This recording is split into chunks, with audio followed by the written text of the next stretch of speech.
الحمد لله كفى وسلام على عباده الذين اصطفى. أما بعد، فقد قال رسول الله صلى الله عليه وسلم: أشراف أمتي حملة القرآن. وقال عليه الصلاة والسلام: عرضت علي ذنوب أمتي فلم أر ذنبا أعظم من سورة أو آية يؤتيها رجل ثم نسيها. وقال صلى الله عليه وسلم كما رواه أبو الدرداء رضي الله عنه: لا يكون العبد تقيا حتى يكون عالما، ولن يكون بالعلم جميلا حتى يكون عاملا به، أو كما قال أبو الدرداء رضي الله عنه. یہاں تشریف فرما قابل عزت احترام حضرات علماء کرام، بزرگان محترم، نوجوان ساتھیوں اور عزیز طلباء، ہم سب کے لیے یہ سعادت و مسرت و خوشی کا مقام ہے کہ اللہ رب العزت والجلال نے اپنے اس مقدس اور پاک گھر میں دین کی نسبت پر اور قرآن و سنت کی مناسبت سے جمع ہونے کی توفیق اور سعادت میسر فرمائی۔ اللہ تعالی ہم سب کے اس اجتماع کو اپنی بارگاہ میں شرف قبول نصیب فرما، اور جو قیمتی اور مفید باتیں قرآنی اور نبوی پیغامات کی شکل میں ہمارے سامنے آئے، اللہ تعالی ہم سب کو ان پر عمل کی دولت سے بہرور فرما۔ قابل عزت مبارکباد ہے ہمارے وہ عزیز و خوش نصیب بھائی جن کے سینوں کو اللہ رب العزت والجلال نے آیات قرآنیہ کی حفاظت کے لیے منتخب کیا، یعنی جو حافظ قرآن بنے اور جن کو آج اس مجمع میں اعزاز و اکرام سے نوازا گیا۔ اللہ تعالی ہمارے ان خوش نصیب بھائیوں کے علم میں اور عمر میں خوب خوب برکت عطا فرمائے، اور ان کو بہترین حافظ و قاری عالم باعمل دین کا داعی اور مبلغ بن کر زندگی گزارنے کی توفیق نصیب فرمائے۔ ایسے ہی مستحق مبارکباد ہے ہمارے وہ نیک وقت اور سعید بھائی جن کو اللہ رب العزت والجلال نے اس مدرسے میں زیر تعلیم رہتے ہوئے حضرات اساتذہ کرام کی زیر نگرانی درس نظامی کی تکمیل کا موقع میسر فرمایا۔ انہوں نے نہ صرف یہ کہ آیات قرآنیہ کی تلاوت کا سلیقہ اس دینی درسگاہ میں رہتے ہوئے سیکھا، بلکہ قرآنی آیات کے معانی اور مفاہیم کو سمجھنے کی صلاحیت بھی ان کے اندر پیدا ہوئی، اور اللہ نے عالمانہ شان و وقار سے ان کو سرفراز فرمایا، مالا مال فرمایا۔ اللہ تعالی ہمارے ان علماء بھائیوں کے علم و عمر میں بھی خوب خوب برکت عطا فرمائے، اور ان کو نور علم کی قدر کرتے ہوئے عالم ہونے کی حیثیت سے اپنی ذمہ داریوں کو حسن و خوبی کے ساتھ انجام دینے کی توفیق مرحمت فرمائے۔ اس طرح کے پروگراموں کے انعقاد کا ایک مقصد جہاں حفاظ و قراء اور علماء کی حوصلہ افزائی ہوا کرتی ہے، طلبہ عزیز کو اعزاز و اکرام سے نواز کر ان کی ہمت بڑھانا مقصود ہوتا ہے، وہیں دوسرا اہم مقصد اس طرح کے اپنے بچوں اور بچیوں کو 100% اللہ کے کلام کی تلاوت کا سلیقہ سکھائیں گے، دین کے بنیادی عقائد و مسائل سے واقف و باخبر کرائیں گے، اور ایک مومن و مسلمان ہونے کی حیثیت سے انسان کو زندگی گزارنے میں جن امور کو پیش نظر رکھنا چاہیے، ان امور اسلامیہ اور آداب اسلامیہ کے سلسلے میں اپنے جگر گوشوں کو، اپنی نسلوں کو، اپنے گھر والوں کو واقف و باخبر کرائیں۔ اگر اس عہد و عزم کے ساتھ ہم اس مجلس و اجتماع سے رخصت ہوتے ہیں تو اللہ کی ذات سے امید قوی ہے کہ ہمارا اور آپ کا یہاں مل بیٹھنا اور جمع ہونا سود مند اور نفع بخش ہوگا، اور جو عزم و ارادہ کیا جائے گا اس کی تکمیل کے لیے باری تعالی راہیں ہموار فرمائیں گے، اور ہمارے اور آپ کے حق میں نصرت و معاونت کا فیصلہ فرمائیں گے۔ اللہ تعالی ہم سب کو خود بھی قرآن و سنت سے جڑ کر زندگی گزارنے کی توفیق نصیب فرمائے، اور اپنے بچوں کو، گھر والوں کو، مردوں کو، خواتین کو، آنے والی نسلوں کو بھی قرآن و سنت سے جوڑنے کی فکر باری تعالی ہمیں مرحمت فرمائے۔ آپ حضرات کے علم میں یہ حقیقت ہے کہ ایک انسان کو اگر شرافت و شرافت اور عزت و سربلندی کا مقام بلند حاصل کرنا ہے تو اس کو اللہ کے کلام سے اپنا رشتہ مضبوط کرنا ہوگا، اور سرکار دو عالم جناب محمد رسول اللہ صلی اللہ علیہ وسلم کے ساتھ عقیدت و محبت کا حق ادا کرتے ہوئے زندگی گزارنی ہو، کیونکہ حقیقی شرافت کا معیار انسان کا اللہ کے کلام سے جڑ جانا اور باری تعالیٰ کی بندگی، عبدیت اور اطاعت و فرمانبرداری میں زندگی گزارنا۔ دنیا چاہے کسی بھی چیز کے حصول کو معیار عزت و کامیابی تصور کرتی ہو، لیکن اللہ اور اس کے رسول صلی اللہ علیہ وسلم نے جس جوہر و دولت اور نعمت کی حصولیابی کو معیار شرافت و کرامت قرار دیا ہے، وہ ایمانی تقاضوں پر عمل کرنا اور حبل اللہ یعنی قرآن پاک سے جڑ کر زندگی گزارنا۔ چنانچہ نبی کریم علیہ السلام نے ارشاد فرمایا، اشراف امتی حملۃ القرآن، میری امت کے جو شرفاء ہیں وہ لوگ جو واقعتاً اعزاز و اکرام کے مستحق ہیں، احترام کے اس درجہ لائق ہے کہ ان کو سروں پر بٹھایا جائے، ان کو عزت کا مقام دیا جائے، یہ وہ ہیں جو حامل قرآن بن کر دنیا میں جیتے ہیں، زندگی گزارتے ہیں۔ حامل قرآن ہونے کا مطلب آیات قرآنیہ کی تلاوت کا سلیقہ بھی جانتے ہیں، قرآنی آیات کی تلاوت کو اپنی زندگی کا معمول بنائے رکھتے ہیں، آیات قرآنیہ کے معانی کو بھی سمجھنے کی کوشش کرتے ہیں، اور قرآنی ہدایات اور تقاضوں کے مطابق زندگی گزارنے کی فکر کرتے ہیں۔ یہ وہ خوش نصیب لوگ ہیں جو اللہ کی نگاہ میں حاملین قرآن میں شمار کیے جائیں۔ یہ مدرسہ ہو، یہ اس کے علاوہ دیگر اسلامی مدارس ہوں اور دینی مکاتب ہوں، اس میں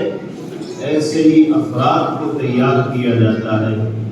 جو حامل قرآن بن کر زندگی گزارنے کا مزاج رکھنے والے ہوں۔ ایک طرف جہاں مدرسے میں زیر تعلیم طلبہ کو قرآنی آیات کی تلاوت کا سلیقہ سکھایا جاتا ہے، تو دوسری طرف تلاوت کلام اللہ کا عادی بنانے کی ان کو فکر کی جاتی ہے، اور آیات قرآنیہ اور احادیث نبویہ کے معانی اور مفاہیم کو سمجھنے کی صلاحیت طلبہ عزیز کے اندر پیدا کی جاتی ہے، اور اساتذہ کی جانب سے یہ پیغام دیا جاتا ہے کہ اب ساری زندگی آپ کو اسی نور علم کے مطابق اپنے روز و شب گزارنے ہیں، یعنی قرآنی اور نبوی ہدایات پر عمل کرتے ہوئے زندگی کو جینا ہے اور متعینہ ماہ و سال گزارنے۔ اللہ تعالی ہمیں قرآن و سنت سے وابستگی کا حق ادا کرنے کی توفیق نصیب فرمائے، اللہ ہمیں معاف فرمائے۔ ہم قرآن سے محبت و عقیدت کا دم تو بہت بھرتے ہیں، قرآن و سنت سے رشتہ قائم کرنے کو اپنے لیے باعث افتخار بھی تصور کرتے ہیں، لیکن سچائی یہ ہے کہ قرآنی حقوق کی ادائیگی کا جو اہتمام ہم جیسے گنہگاروں کی زندگیوں میں ہونا چاہیے، اس اہتمام کا مظاہرہ کرنے میں ہم کامیاب نہیں ہو پائے۔ چنانچہ مسلمانوں کا ایک بہت بڑا طبقہ جن میں مرد بھی ہیں عورتیں بھی ہیں، آج بھی آپ کو جگہ جگہ ایسا ملے گا جو قرآن پاک کی تلاوت کے نام پر صفر ہے۔ ویسے بڑے عقلمند سمجھے جاتے ہیں، ماہر مانے جاتے ہیں،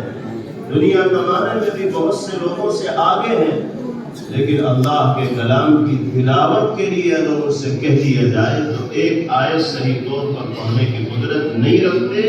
کہنے کو مسلمان ہیں، قرآن پر جان نچھاور کرنے کے لیے تیار ہیں، لیکن قرآنی حقوق کی ادائیگی کے سلسلے میں غفلت و سرد مہری کا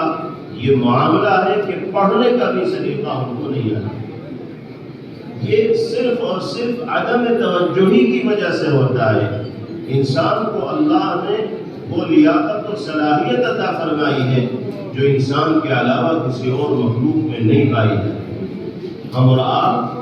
ہمارے اور آپ کے بھائی بہن اگر قرآن صحیح طور پر پڑھنا چاہیں تو دنیا کی کوئی طاقت ان کو قرآن پاک کی تلاوت کا طریقہ سیکھنے سے نہیں روکے۔ اور اللہ نے تو وعدہ فرمایا ہے کہ جو قرآن سیکھنے کے لیے قدم بڑھائے گا، ہم اس کے دل میں آیات قرآنیہ کے اتارنے کا اہتمام کریں گے، ہم اس کے راستوں کو آسان کرتے چلے جائیں۔ وَلَقَدْ يَسَّرْنَا الْقُرْآنَ لِلذِّكْرِ فَهَلْ مِن مُّدَّكِرٍ، ہم نے قرآن کو تلاوت کے لیے بھی آسان کیا، عبرت و نصیحت کے لیے بھی آسان کیا، مضامین کو سمجھنے کے اعتبار سے بھی آسان کیا۔ آئے تو کوئی میدان میں کوئی سیکھنے کی کوشش تو کرے، کوئی سمجھنے کا جذبہ تو اپنے دل کے اندر رکھنے والا ہو۔ نہ ہم عمومی طور پر صحیح انداز میں قرآن پاک کی تلاوت کا سلیقہ سیکھنے کی کوشش کرتے ہیں، نہ قرآنی آیات کے معانی کو سمجھنے کا جذبہ عام طور پر ہمارے دلوں میں پایا جاتا ہے، اور نہ قرآنی تلاوت کو، قرآنی آیات کی تلاوت کو ہم اپنی زندگی کا معمول بنا پائے۔ چنانچہ پورا سال گزر جاتا ہے اور بہت سے ایسے مسلمان بھائی بہن جو قرآن پڑھنا جانتے ہیں ایک دور مکمل نہیں کر پاتے۔ کئی مہینے گزر جاتے ہیں اور قرآن پاک کھول کر ایک صفحہ تلاوت کرنے کی ان کو توفیق نہیں ہوتی۔ روزانہ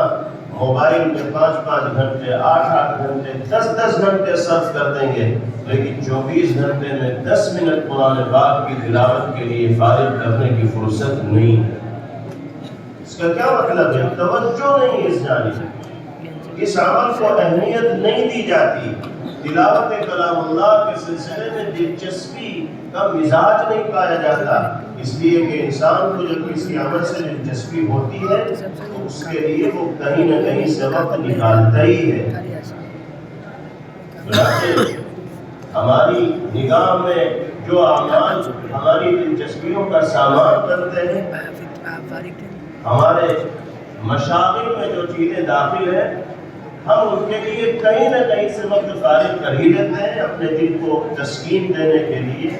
اپنے ذوق کو ٹھنڈا کرنے کے لیے ہم وقت نکالتے ہیں اور کاموں کو انجام دینے کے لیے جن میں ہمیں دلچسپی ہے، چاہے وہ گناہ کے کام کیوں نہ ہو، بدعمالیوں کے کام کیوں نہ ہو، اللہ کو ناراض کرنے والے کام کیوں نہ ہو۔ اگر تلاوت کے لیے ہم وقت نہیں نکال پا رہے ہیں تو اس کا صاف اور سیدھا مطلب یہ ہے کہ تلاوت کلام اللہ سے دلچسپی ہے۔ جس مسلمان کو تلاوت کلام اللہ سے دلچسپی نہ ہو، اس کو اللہ کے کلام سے محبت کا دعویٰ کرنے کا حق بھی نہیں۔ ہم سب کو یہ عہد کر کے یہاں سے اٹھنا چاہیے اور اپنے بھائیوں بہنوں تک یہ پیغام پہنچا دینا چاہیے کہ اللہ نے قرآن پاک سے وابستگی کی دولت سے ہمیں نوازا ہے، اس نعمت کی قدردانی کا تقاضا یہ ہے کہ ہماری زندگی کا کوئی دن ایسا نہ گزرے جس میں ہم تھوڑا بہت صحیح اللہ کے کلام کی تلاوت کرنے والے نہ ہوں۔ جیسے کھانے اور کھائے پیے بغیر ہمارا دن نہیں گزر پاتا، ایسے ہی عادت بن جانی چاہیے کہ تلاوت کلام اللہ کے بغیر دن نہ گزر پائے، رات نہ گزر پائے۔ اور پھر کوشش کرنی چاہیے آیات قرآنیہ کے معانی اور مفاہیم کو سمجھنے کی۔ جو حضرات علماء کرام مختلف مساجد میں قرآنی آیات کی تفسیر و تشریح کا فریضہ انجام دیتے ہیں، درس قرآن کی ان مجلسوں کا حصہ بننا چاہیے۔ 10-15 منٹ اگر روزانہ یا ہفتے میں ایک دن ہم آیات قرآنیہ کے معانی اور مفاہیم کو سمجھنے کے لیے فارغ کر دیں گے تو اس کا فائدہ دنیا کی زندگی میں بھی ہمیں ہوگا، قبر کی تنہائیوں میں بھی ہوگا، اور آخرت کی منزل میں بھی قرآن پاک سے وابستگی ہی ہمارے کام آئے۔ اللہ تعالی حق نسبت ادا کرنا ہم سب کے لیے سہل و آسان بنا۔ اسی کے ساتھ ساتھ ہمارے حفاظ کرام اور علماء بھائیوں کو اور تمام ایمان والوں کو یہ بات بھی ذہن نشین رکھنی چاہیے کہ جس طرح قرآن پاک کی تلاوت کا سلیقہ سیکھنا یا آیت قرآنیہ کو اپنے سینے میں محفوظ کرنا اعلیٰ درجے کی سعادت کی بات ہے، بہت بڑا شرف ہے۔ ایسے ہی قرآن سیکھنے کے بعد، قرآنی آیات کو یاد کرنے کے بعد غفلت کا مظاہرہ کرنے کے نتیجے میں سیکھی ہوئی آیات کو بھول جانا، یاد کی ہوئی آیات کا ذہن سے نکل جانا، یہ اللہ کی نگاہ میں بدترین درجے کا جرم ہے۔ حضور پاک علیہ السلام نے فرمایا عرضت علی ذنوب امتی، میرے سامنے میری امت کے گناہ پیش کیے گئے۔ آپ کے سامنے امت کے اعمال پیش کیے جاتے ہیں، اچھے اعمال ہوتے ہیں تو آپ کے دل کو راحت اور ٹھنڈک محسوس ہوتی ہے، اور آپ کی روحانی توجہات کا وہ خوش نصیب لوگ مستحق بنتے ہیں جو نیکیوں کو انجام دینے والے ہوتے ہیں۔ اور جب برے اعمال امت کی جانب سے اللہ کے حبیب صلی اللہ علیہ وسلم کی بارگاہ میں پیش کیے جاتے ہیں تو آپ کے دل کو ٹھیس پہنچتی ہے، اذیت ہوتی ہے، تکلیف ہوتی ہے۔ اور جب آپ کے دل کو کسی عمل سے تکلیف پہنچے گی تو اس بدعملی کا ارتکاب کرنے والا شخص آپ کی روحانی توجہات سے دور ہو۔ آپ نے فرمایا کہ امت کے اعمال میرے سامنے پیش کیے جاتے ہیں، فَلَمْ أَرَ ذَنْبًا أَعْظَمَ مِنْ سُورَةٍ أَوْ آيَةٍ أُوتِيهَا رَجُلٌ ثُمَّ نَسِيَهَا۔ سب سے بڑا گناہ جو میں نے امت کے اعمال میں دیکھا وہ یہ تھا کہ اللہ نے اپنے فضل و کرم سے اپنے بندوں میں سے کسی بندے کو قرآن مقدس کی ایک آیت کی تلاوت کا، ایک سورت کی تلاوت کا سلیقہ سکھا دیا۔ پورا قرآن پاک یاد کرنا تو بہت دور کی بات، ثم نسیہا، پھر غفلت کا مظاہرہ کرنے کے نتیجے میں وہ بھلا بیٹھا۔ اللہ کے حبیب صلی اللہ علیہ وسلم فرما رہے ہیں کہ اس سے بڑا گناہ میں نے امت کے نام اعمال میں کوئی دوسرا نہیں ہے۔ اس لیے ہم سب کو نسبت قرآنیہ کی لاج رکھنی چاہیے۔ اللہ نے اپنے کلام سے کسی نہ کسی درجے میں وابستگی عطا فرمائی ہے، اس وابستگی کے رتبے کو بڑھانے کی کوشش کرنی چاہیے، اس میں نکھار اور اضافہ پیدا کرنے کی کوشش کرنی چاہیے۔ اس میں کسی بھی حیثیت سے کوتاہی نہ ہونی چاہیے، نقص نہ ہونا چاہیے، ورنہ انسان کو بڑے خسارے کا اور نقصان کا سامنا کرنا ہوگا۔ ہمارے وہ عزیز طلبہ جو اس مدرسے سے درس نظامی کی تکمیل میں کامیاب ہوئے ہیں اور جن کو آج اعزاز سے نوازا گیا ہے، اب وہ عملی میدان میں قدم رکھ رہے ہیں، ان کو اس بات کا خیال رکھنا ہے کہ آپ اب ذمہ دار ہیں اس نور علم کی اشاعت کے جو آپ کے اساتذہ کے توسط سے آپ کو اس مدرسے میں رہتے ہوئے نصیب ہوا۔ ایک طرف آپ کے لیے یہ اعزاز کی بات ہے کہ آپ عالم بن گئے، دوسری طرف اس عظیم منصب پر فائز ہونے کی حیثیت سے اہم ترین ذمہ داریوں کے آپ حامل بنے ہیں، اس کی ادائیگی کا اہتمام کرنا۔ اب آپ کو اپنی زندگی 100% شریعت و سنت کے مطابق گزارنے کی فکر کرنی ہوگی۔ عوام الناس کیا کر رہے ہیں، ان میں عملی اعتبار سے کس طرح کی خامیاں پائی جا رہی ہیں، ان پر نگاہ رکھتے ہوئے اپنے آپ کو قرآنی اور نبوی تعلیمات کے آئینے میں اتارنا ہوگا، اس لیے کہ آپ کے ہر عمل کو اب معیار کے اوپر جانچا جائے گا، پرکھا جائے گا، دیکھا جائے گا۔ اگر ہم اور آپ عالم و حافظ ہونے کے باوجود زبان کا غلط استعمال کریں گے، خیانت و بے ایمانی کا مظاہرہ کریں گے، لوگوں کے لیے اذیت کا سامان بننے والے اعمال میں مبتلا ہوں گے، نمازوں سے غفلت کا مظاہرہ کریں گے، جماعت میں پابندی کے ساتھ شرکت کا اہتمام نہیں کریں گے، اپنے وقت کے صحیح استعمال کے عادی نہیں بنیں گے، تو یاد رکھیے ہم اور آپ تنہا بدنامی کا داغ نہیں جھیلیں گے، بلکہ ہماری یہ بدعملی پورے طبقے کے لیے بدنامی کا سبب اور ذریعہ بنے گی۔ اب آپ عالم بن گئے ہیں، حافظ بن گئے ہیں، طبقہ علماء اور طبقہ حفاظ کی ترجمانی کا بار آپ کے کانوں کے اوپر آ گیا ہے۔ آپ کو پھونک پھونک کر قدم رکھنا ہے،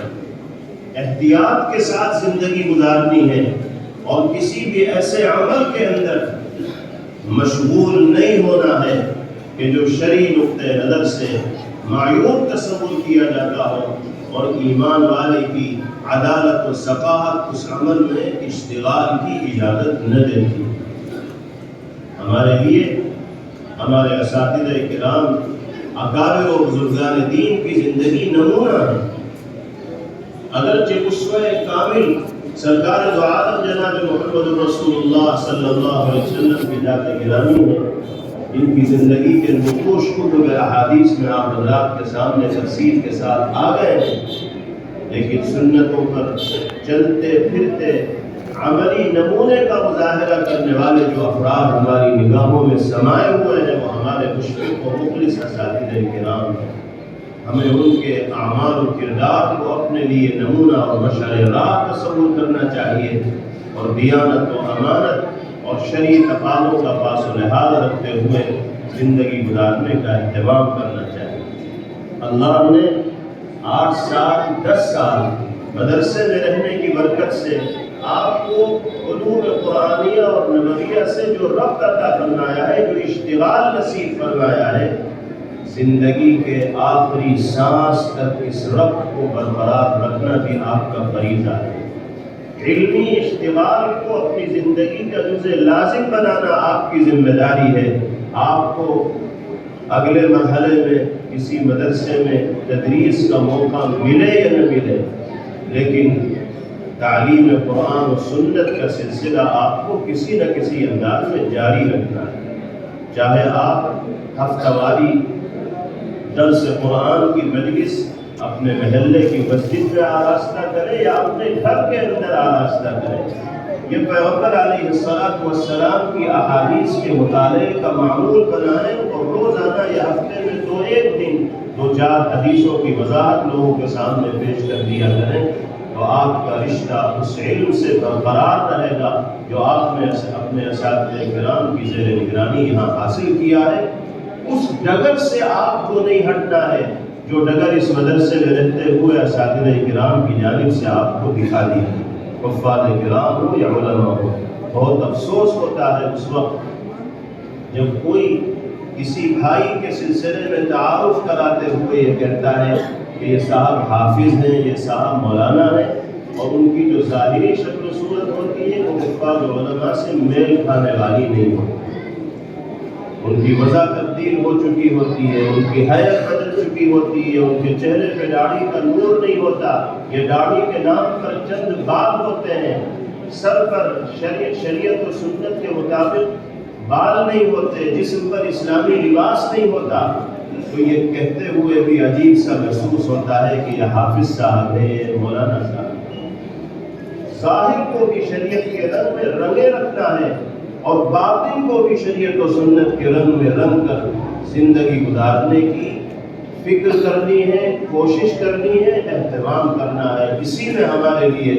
دنیاوی و اخروی کامیابیوں کا راز چھپا ہو۔ اگر ہمیں دنیا اور آخرت دونوں جہاں کی عزتیں چاہیے تو ہمیں نیکیوں سے اور حسنات سے اپنا رشتہ مضبوط کرنا ہوگا اور سیئات سے اور گناہوں سے اپنا ناطہ توڑنا ہوگا۔ نیکیوں کو انجام دینے کے اتنے فوائد ہیں کہ جو بیان سے باہر ہیں، اور گناہوں کے دلدل میں غرق ہونے کے اتنے نقصانات ہیں کہ وہ بھی بیان سے باہر ہیں۔ حضرت عبداللہ ابن عباس رضی اللہ تعالی عنہما ارشاد فرمایا کرتے تھے، ان للحسنہ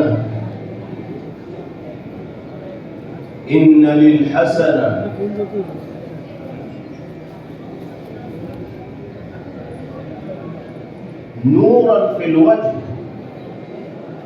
وضیاء فی القلب وسعة فی الرزق وقوة فی البدن ومحبة فی قلوب الخلق۔ حضرت فرماتے ہیں کہ نیکیوں کے کیسے اثرات انسانی زندگی کے اندر مرتب ہوتے ہیں۔ فرمایا کہ جب انسان نیکیوں کو انجام دینے کا عادی ہوتا ہے، نمازوں کی پابندی کرتا ہے، سنت پر عمل کرنے کی کوشش کرتا ہے، اپنے معاملات لوگوں کے ساتھ درست کرتا ہے، تو نیکیوں کی وجہ سے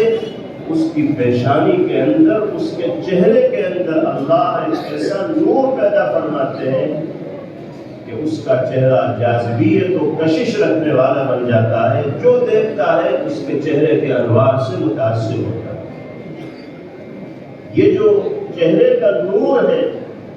یہ لاکھوں کروڑوں روپے خرچ کر کے اور اعلیٰ سے اعلیٰ عہدوں اور منصب پر فائز ہو کر انسان نہیں حاصل کر سکتا۔ یہ جو نور وجہ ہے، یہ انسان کو حسنات اور نیکیوں کی انجام دہی کے نتیجے میں ہی حاصل ہو۔ اللہ ہم سب کو نور وجہ کی اس دولت سے مالا مال فرمائے۔ اسی طرح فرمایا وضیاء فی القلب، اگر نیکیوں کو انجام دینے کی عادت ہوگی تو دل بھی روشن ہوگا، اور دل جب روشن ہوگا تو اچھے افکار و خیالات اس کے اندر سمائیں گے، طاعات کی طرف رغبت ہوگی اور سیئات سے انسان کا دل متنفر ہوگا۔ تیسرا فائدہ حضرت نے بیان فرمایا وسعة فی الرزق، اگر نیکیوں کو انجام دینے کا اہتمام ہوگا تو اللہ روزی میں برکت کا فیصلہ کرتا ہے۔ وَلَوْ أَنَّهُمْ آمَنُوا وَاتَّقَوْا لَفَتَحْنَا عَلَيْهِمْ بَرَكَاتٍ مِّنَ السَّمَاءِ وَالْأَرْضِ۔ اللہ کا وعدہ ہے کہ اگر دنیا والے دولت ایمان سے مشرف ہو کر تقوی والی زندگی گزاریں گے تو ہم آسمان سے برکتوں کے دروازے ان کے لیے کھول دیں، پھر دنیا ان کی پیروں کی خاک بن جائے گی، دھول بن جائے گی، دنیا ان کے قدموں میں آ کے گر جائے گی، دنیا اس کے آگے پیچھے گھومے گی اور وہ دنیا سے بے رغبتی کا مظاہرہ کرنے والے ہوں گے۔ یہ صفت انسان کو اسی وقت حاصل ہو سکتی ہے، اس کیفیت سے انسان اسی وقت سرشار ہو سکتا ہے جب حسنات اس کی زندگی کا جز بن گئے۔ اتنا بڑا فائدہ ہے۔ آج انسان دولت ہی کے لیے تو در در کی ٹھوکریں کھاتا ہے، محنت کرتا ہے، مزدوری کرتا ہے، ملازمت کرتا ہے، خون پسینہ ایک کرتا ہے، اور اسباب کے درجے میں یہ اعمال کرنے ہوں گے، لیکن اگر نیکیوں سے متصف ہو کر انسان زندگی گزارے گا تو باری تعالیٰ اس کی محنت میں، اس کی مزدوری میں، اس کی ملازمت میں، اس کے کاروبار و تجارت میں ایسی برکت عطا فرمائیں گے کہ وہ بھی نہیں سوچ پائے گا کہ کہاں سے آمدنی کی راہیں اللہ نے میرے لیے کھول رہی ہے۔ چوتھا فائدہ حضرت نے بیان فرمایا وقوة فی البدن، حسنات اور نیکیوں کو انجام دینے کی عادت اگر ڈالو گے تو اللہ جسمانی اعتبار سے بھی قوت عطا فرمائے گا۔ امراض جسمانیہ سے حفاظت کا فیصلہ ہوگا باری تعالیٰ کی جانب سے، اور جب انسان جسمانی اعتبار سے تندرست و توانا ہوتا ہے تو بڑے بڑے کام کرنے کی ہمت و حوصلہ اس کے اندر باقی رہتا ہے. اور اگر انسان جسم کی بیماریوں کا شکار ہو جائے تو سب سے پہلے اس کی ہمت جواب دے جاتی ہے. پھر وہ کچھ کرنے کے لیے